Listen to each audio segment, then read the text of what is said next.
Montez ici rapidement. Amen. Hein? Amen. Ok, j'ai 4 personnes ici. Montez. Montez, montez. J'ai 4 personnes ici. Ok, voyez ceci. Faites ceci. Toi, mets-toi là. Voilà. Lui, il pêche. Amen. Amen. Il pêche. Maintenant, comme il a péché, lui, non, il faut une cinquième personne. 5 personnes, viens. Rapidement, s'il te plaît. Restez là au milieu. Lui, c'est le père. Amen. Hein? Lui, c'est le père. Lui, il va pécher. Il va signer des contrats chez les féticheurs. Il va faire des alliances diaboliques. Il va aller dans des loges mystiques. Puisque Dieu parle de sa jalousie à cause du péché. Quand il va pécher, maintenant son péché à lui, Dieu dit il va les punir à ses enfants. De la première jusqu'à la 4e génération. Réalisons qu'elle est la première génération. Lui c'est son fils, 2e génération. Elle c'est sa fille, 3e génération. Lui c'est le dernier, 4e génération. Amen. Hein? Amen. Bien aimé. Elle est là.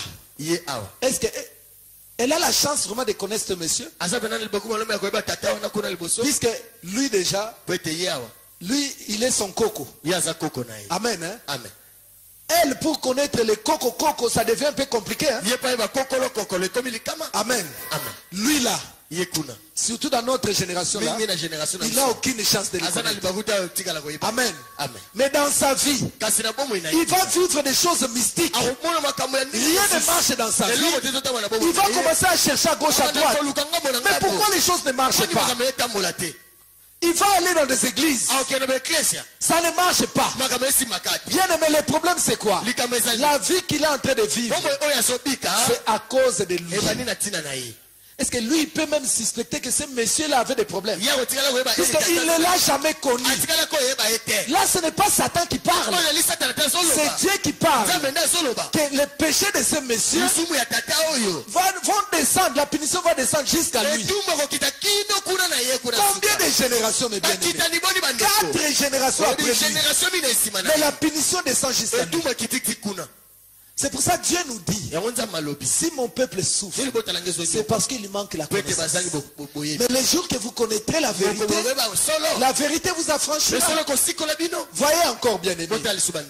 Lui, il a un sang. Son sang là, c'est la malédiction. Amen. Hein? Amen. Son sang, c'est le sang de malédiction. Pourquoi le sang de la malédiction? Puisque la Bible nous dit que l'âme de l'homme est dans son sang. Son âme est dans son sang. Quand il signe des contrats, c'est par rapport à son sang. Amen. Amen. Alors, quand il va se marier, avec ce sang de malédiction, il va donner naissance à cette fille. Le sang que cette fille a, elle a hérité à ce monsieur.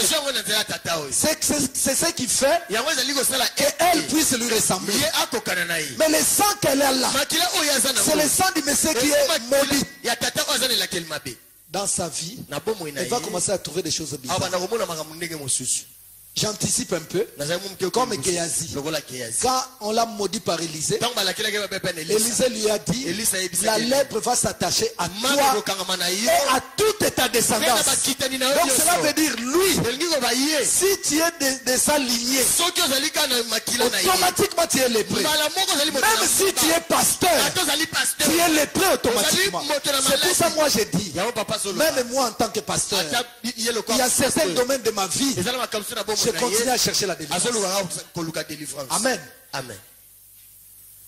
Elle aussi, avec ce sang qu'elle a reçu, elle va donner à ces messieurs.